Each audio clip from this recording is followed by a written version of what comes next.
அனைவருக்கும் தினம் ஒரு தகவல் சார்பாக இனிய வணக்கங்கள். இன்றைக்கி நம்ம பார்க்க போகிற பதிவு நமக்கு மார்கழி மாதத்தில் வந்திருக்கக்கூடிய கிருத்திகை நட்சத்திரம். இதை தக்ஷாயன கடை கிருத்திகைன்னு கூட சொல்லுவாங்க. ஏன்னா மார்கழி மாதத்தோட தக்ஷாயன காலம் நமக்கு முடியுது. அப்படி இந்த மாதத்தில் வரக்கூடிய கிருத்திகைக்கு பயங்கர கூடுதலான ஒரு விசேஷங்க.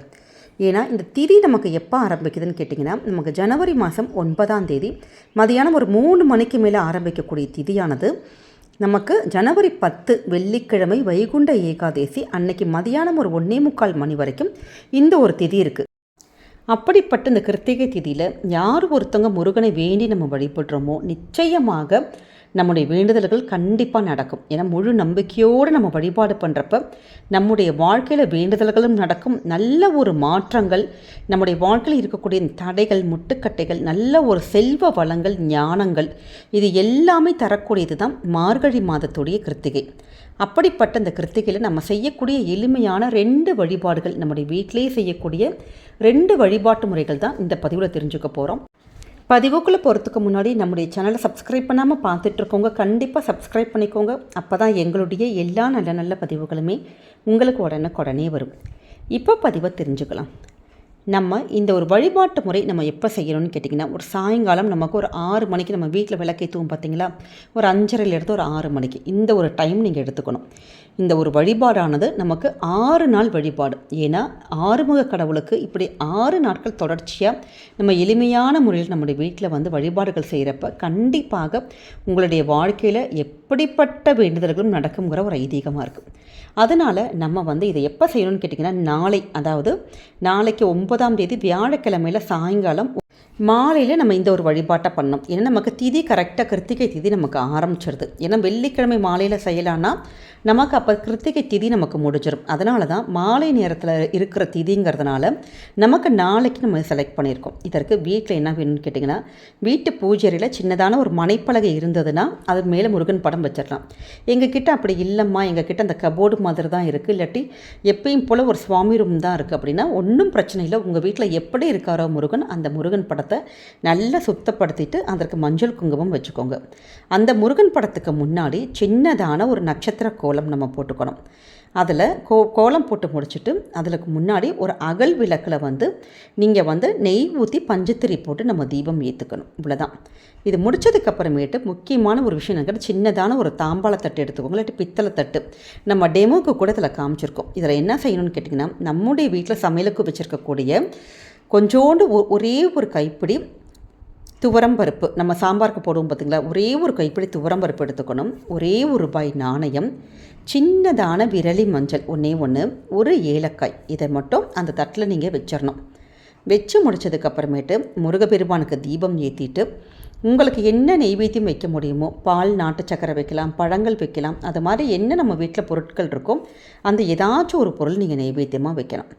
வச்சு முடித்ததுக்கப்புறமேட்டு உங்களுடைய நம்ம என்ன ஆத்மார்த்தமாக உங்களுடைய பிரச்சனைகள் தீரணும், வாழ்க்கையில் கடன் பிரச்சனையாக இருக்கலாம், வேறு எந்த பிரச்சனைகள் இல்லை, வாழ்க்கையில் நல்ல செல்வ செழிப்பு வேணும், பொருளாதார முன்னேற்றங்கள் வேணும், பணம் வேணும், இது மாதிரி உங்களுக்கு என்ன தேவையோ, உங்களுக்கு வாழ்க்கையில் என்ன குடும்பத்துக்கு வேணுமோ அப்படி நினச்சிட்டு ஆத்மார்த்தமாக நம்ம இந்த தீபம் ஏற்றிட்டு நீங்கள் வந்து இந்த ஒரு குறிப்பிட்டத்தக்க இந்த ஒரு பாடல் பாடணும். என்னன்னு கேட்டிங்கன்னா, சஸ்திர பந்தம். இந்த பாடலானது நமக்கு சஸ்திரம் அப்படின்னு சொல்லிட்டாலே என்ன அர்த்தம்னா, நம்முடைய வாழ்க்கையில் என்றைக்குமே நம்மை பாதுகாக்கக்கூடிய ஒரு பொருள்னு அர்த்தம். இந்த ஒரு பாடல் நம்ம பாட பாட பாட முருகப்பெருமானே நமக்கு ஒரு பாதுகாப்பு கவசமாக நம்ம கூடவே இருந்து நம்மளை காப்பாறணும் ஒரு ஐதீகம் இருக்குது. இந்த பாடலை பாடி முடிச்சுட்டு உங்களுடைய பூஜையை நீங்கள் முடிச்சிருங்க, அவ்வளோதான். அதாவது நம்ம ஏற்றுகின்ற தீபமானது நமக்கு வந்து தானாக மலையேறக்கூடாது. நம்ம ஒரு 6 மணிக்கு இப்போ நீங்கள் ஒரு தீபம் ஏற்றுறீங்கன்னா ஒரு 9 மணி வரைக்கும் நம்முடைய வீட்டில் பூஜையில் இந்த ஒரு தீபம் எரியட்டும். நீங்கள் ஒரு புஷ்பத்தை வச்சு நீங்கள் நம்ம படுக்க போகிறதுக்கு முன்னாடி புஷ்பத்தை வச்சு நீங்கள் தீபம் பற்ற நீங்கள் அணைச்சிடலாம், அவ்வளோதான்.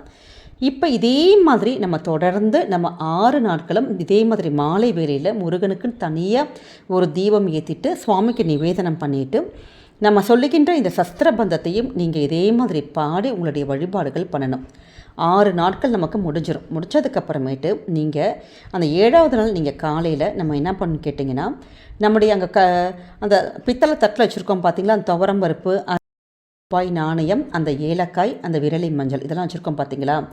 இதில் அந்த துவரம் பருப்போடு கொஞ்சோடு நம்ம அரிசியை மட்டும் சேர்த்துட்டு கொஞ்சம் வேக வச்சு உப்பு போட்டு வேக வச்சுட்டு நீங்கள் பறவைகளுக்கு இல்லாட்டி காக்காக்கு குருவிக்கு நம்ம தானமாக கொடுத்துடலாம். ஒரு சின்னதாக சாதம் மாதிரி பண்ணி காக்காக்கு கொடுத்துடலாம். முக்கியமாக யார் கால்லையும் படக்கூடாது, அந்த ஒரு விஷயத்தை நீங்கள் பார்த்துக்கோங்க. அதில் இருக்கக்கூடிய அந்த நாணயம், விரலி மஞ்சள், ஏலக்காய் இதை மட்டும் சின்னதான ஒரு மூட்டையாக இல்லாட்டி ஒரு பேப்பரில் மாட்டி நீங்கள் பேப்பரில் நல்லபடியாக அந்த நாளாக மடக்கிக்கலாம். மூட்டை இருந்ததுன்னா சின்ன மூட்டை மாதிரி நீங்கள் அதை கட்டிட்டு உங்களுடைய பீரோவில் பணம் வைக்கக்கூடிய இடத்துல வச்சிடணும். இவ்வளோ தாங்க. இந்த 6 நாட்கள் தொடர்ந்து இதே மாதிரி நம்ம இந்த சஸ்திர பந்தத்தையும் படிச்சுட்டு ஒரு தீபம் ஏற்றிட்டு இந்த முறையில் நீங்கள் வழிபட்டு பாருங்கள்.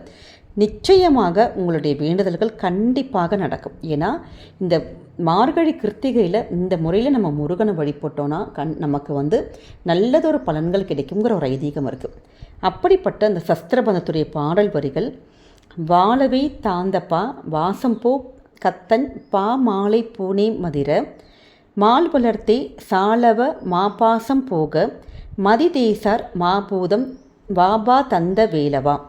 கொஞ்சம் ஃபஸ்ட்டு படிக்கிறப்ப கொஞ்சம் நமக்கு உச்சரிப்பு கொஞ்சம் தப்பாக இருக்கும். ஆனால் தவறாக இருந்தாலும் பரவாயில்ல, நம்ம படிக்கிற அந்த பிழை கடவுளுக்கு கண்டிப்பாக தெரியும். அதனால் 2-3 தடவை சொல்ல நமக்கு அந்த பாடல் வரிகளானது நமக்கு நல்ல மனப்பாடமாயிரும். அதனால் இந்த ஒரு பாடலை 6 நாட்களுக்கு 6 முறை நம்ம ஒரு நாளைக்கு இப்போ பூஜை பண்ணுறப்ப இந்த பாடல் 6 முறை நம்ம படிக்கணும். இந்த முறையில் நீங்கள் படித்து இந்த ஒரு பூஜையை நீங்கள் பண்ணி பாருங்கள். நிச்சயமாக இந்த கிருத்திகையில் பண்ணக்கூடிய இந்த ஒரு வழிபாட்டுக்கு அதீத ஒரு பலன் இருக்குங்க.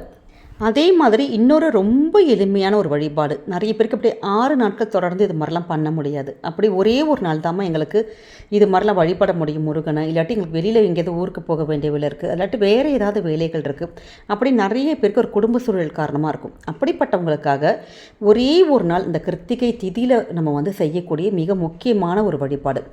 இதையும் நம்ம 9ஆம் தேதி இந்த சாயங்காலம் நம்ம 6:30 மணியிலேருந்து நம்ம அப்படியே ஆரம்பித்து அந்த திதி முடியுது பார்த்திங்களா. அடுத்த நாள் அதாவது வெள்ளிக்கிழமையில் நமக்கு திதி மதியானம் 1:45 முடியுது. அதற்குள்ளே இருக்கக்கூடிய அந்த ஒரு நேரத்தில் உங்கள் பூஜையில் நீங்கள் தீபம் ஏற்றுவீங்களோ வழிபாடு பண்ணுவீங்களோ அந்த டைம் பண்ணிக்கலாம்.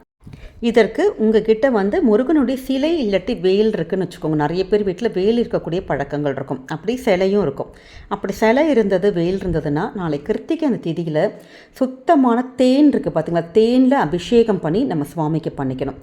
அதற்கப்புறம் சுவாமிக்கு என்ன நிவேதனம் முக்கியமாக வைக்கணும்னு கேட்டிங்கன்னா, அதாவது தயிர் சாதத்தை கொஞ்சோடு நிவேதனமாக வச்சுக்கணும். இப்போ எங்கள் வீட்டில் சிலையும் இல்லைம்மா வேலும் இல்லை அப்படிங்கிறவங்க என்ன பண்ணலான்னு கேட்டால், முருகனுடைய படம் இருக்குது பார்த்திங்களா, அந்த படத்துக்கே மஞ்சள் குங்குமம் பொட்டு வச்சுட்டு தயிர் சாதம் வச்சுட்டு பக்கத்தில் சின்னதான ஒரு கிண்ணத்தில் கொஞ்சோடு தேன் ஊற்றி சுவாமிக்கு தேன் தனியாக வச்சுட்டு சுவாமிக்கு நிவேதனமாக வச்சிடலாம்.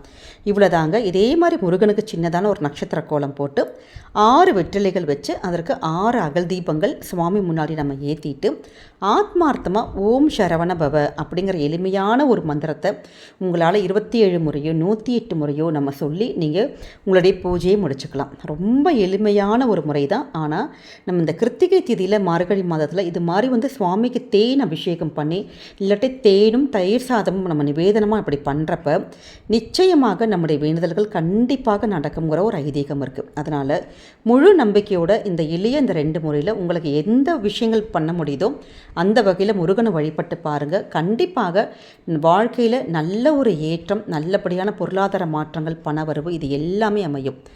இந்த ஒரு பதிவானது நிச்சயமாக உங்கள் எல்லாருக்குமே பிடிச்சிருக்கும்னு நினைக்கிறோம். பிடிச்சிருந்த ஃப்ரெண்ட்ஸ் அண்ட் ஃபேமிலி மெம்பர்ஸ்க்கு ஷேர் பண்ணுங்கள், அவங்களும் இதை பார்த்து பயன்பெறட்டும்.